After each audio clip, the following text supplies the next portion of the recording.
Ya nggak apa-apa, biasa aja lah. Artinya biasa mendapatkan tuduhan hujatan seperti itu Ya, kan biasa kan, kita ini sejak menjabat kan yang namanya dibilang PKI, dibilang anaknya Gerwani, dibilang anti asing, dibilang anti asing, dibilang ijazahnya palsu, komplit, udah nggak tahu yang kurang apa. Yang kurang tolong dikomplitin aja. Jelajahi cara baru mendapatkan informasi. Download Metro TV Extend sekarang. Indonesian police are under pressure to investigate the country's former president Joko Widodo for corruption. This after an international non-profit organization of investigative journalists announced that Mr. Widodo was a finalist for 2024's Most Corrupt Person of the Year. The winning title ultimately went to former Syrian President Bashar al-Assad. Chani Bhavani with this report. A finalist for the 2024 Most Corrupt Person of the Year. The nomination has pushed Indonesia's former president Joko Widodo back into the spotlight. Awarded annually by the Organized Crime and Corruption Reporting Project, or the OCCRP, the title serves to promote accountability and draw attention to those who do the most to wreak havoc around the world through organized crime and corruption. Mr. Widodo's inclusion in the nominations has prompted his former party, the Democratic Party of Struggle, or PDIP, to call on the authorities to investigate the former president for corruption, saying the report could be a reference for the country's anti-graft body and other institutions, such as the National Police and the Attorney General's office, to look into Mr. Widodo and his family. Remember, the PDIP, which is Indonesia's largest political party, officially fired Mr. Widodo in December. Relations soured after he backed rival Prabowo Subianto for president. In response to the nomination, Mr. Widodo has questioned what he was corrupted for and asked for proof. An anti-graft agency spokesperson, meanwhile, has said that any evidence should be brought to the anti-graft body and other agencies, and that all Indonesians are equal in the eyes of the law. Chandni Vatwani, CNA, Jakarta.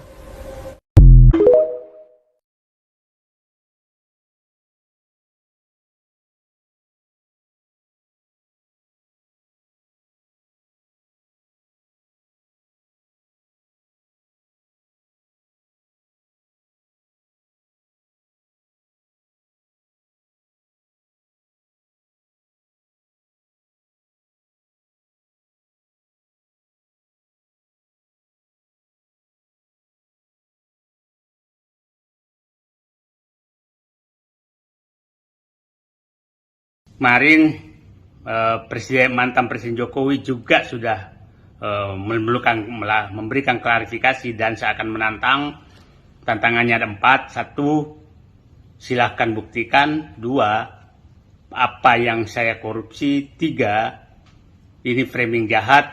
Yang keempat, agar ini diproses hukum saja. Nah, itu kita sekarang membantu rakyat untuk mengetahui apakah betul Presiden Jokowi melakukan korupsi seperti yang dituduhkan tersebut. Saya ingin mencoba merangkum kalau Jokowi memang melakukan korupsi, dibilang mana, sektor mana atau klaster mana terjadi korupsi. Saya mencoba membagi 5 klaster modus korupsi yang dilakukan oleh mantan Presiden Joko Widodo. Klaster pertama adalah klaster korupsi yang ditujukan untuk mendapatkan kekuasaan dan melanggengkan dinasti.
Assalamualaikum warahmatullahi wabarakatuh.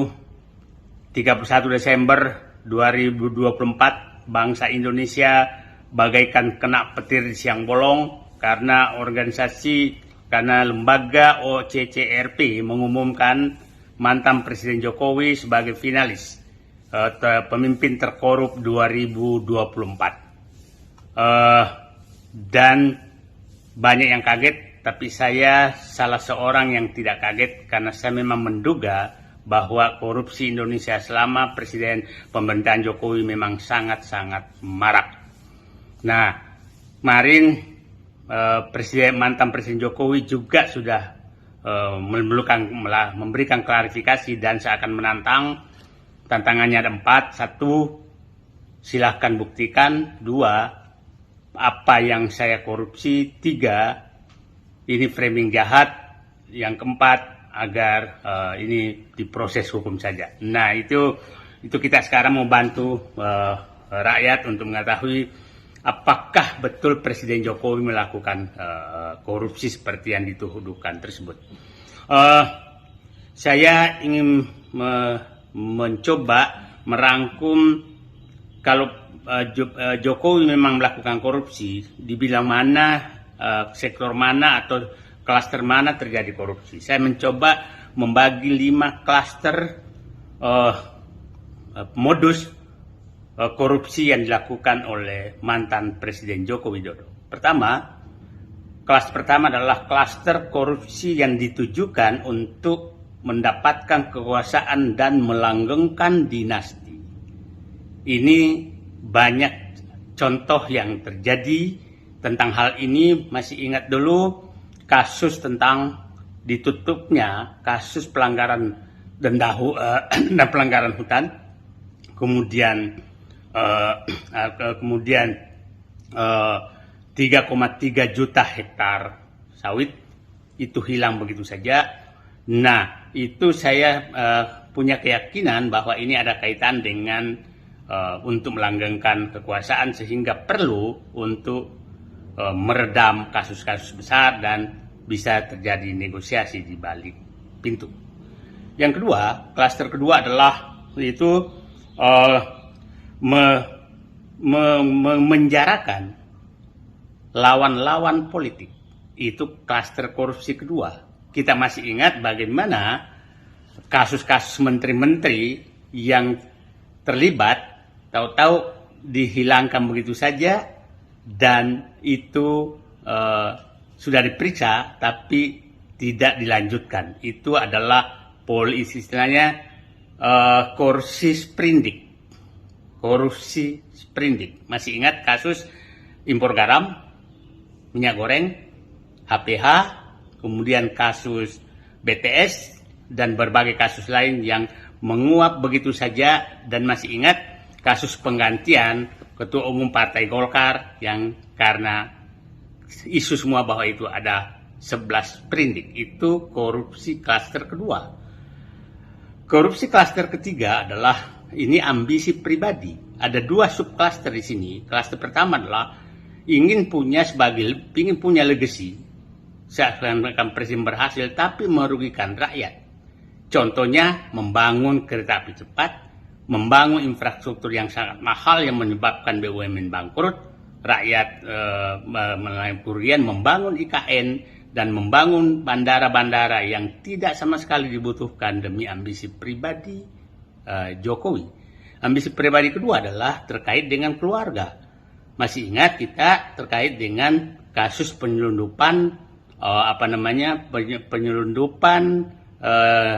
nikel yang disebutkan oleh almarhum Faisal Basri melibatkan Airlangga Hartarto dan Bobi Nasution. Kemudian kasus Blok Medan dengan berbagai kasus. Yang keempat adalah klaster penggunaan uang negara untuk menyogok rakyat. Utang BUMN, utang negara sangat naik karena betul-betul digunakan untuk membuat bansos pencitraan yang sangat banyak yang dilakukan itu dalam rangka menyogok rakyat. Itu klaster keempat. Klaster kelima yang terakhir adalah klaster korupsi dengan menyogok oligarki. Oligarki kita tahu bahwa ini betul-betul menjadi penyokong utama kekuasaan Jokowi dan dinasti Jokowi selama 10 tahun. Mereka lah yang mendapatkan fasilitas di berbagai tempat, di pertambangan, di perkebunan, di macam-macam. Nah, untuk melanggengkan kekuasaan Presiden Jokowi. Nah, ini puncaknya terjadi adalah oligarki, adalah pemberian PSN di berbagai tempat dan fasilitas-fasilitas lain. Sangat jelas bahwa itu merugikan negara, merugikan rakyat. Anda bayangkan contoh kasus PIK 2, rakyat dipaksa dengan status PSN dan Rempang juga demikian. Nah, yang terakhir, yang paling saya was-was adalah bahwa siapa tahu sebenarnya lembaga OCCRP memberikan status mantan Presiden Joko Widodo selaku finalis pemimpin terkorup di dunia. Siapa tahu mereka memiliki data lengkap terhadap korupsi atau korupsi yang dilakukan dan disembunyikan di luar negeri. Ini yang paling was-was. Kalau itu terjadi, maka memang kita anggap bahwa siapa tahu 1 Januari 2025 OCCRP menyelamatkan negeri ini dengan membuka selebar-lebarnya korupsi yang sudah terjadi selama pemerintahan Joko Widodo. Tunggu edisi berikutnya. Terima kasih. Assalamualaikum warahmatullahi wabarakatuh.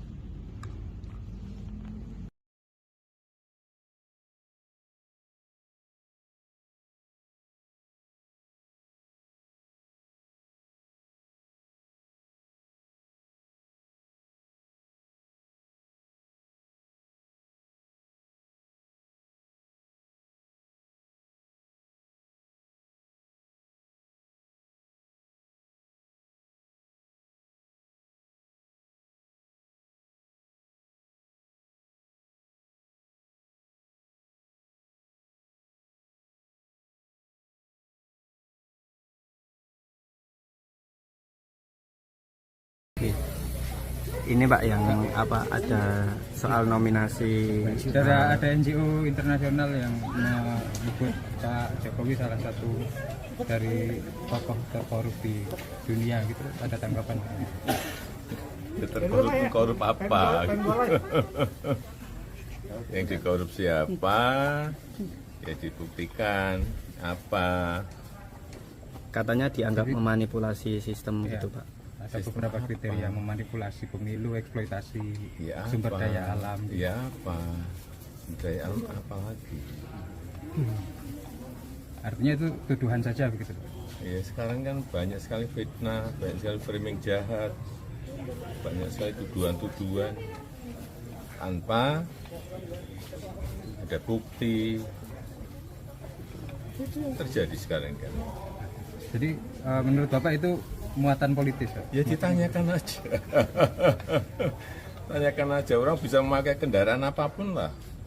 Bisa pakai NGO, bisa pakai partai, bisa pakai ormas untuk menuduh, untuk membuat framing jahat, membuat tuduhan jahat.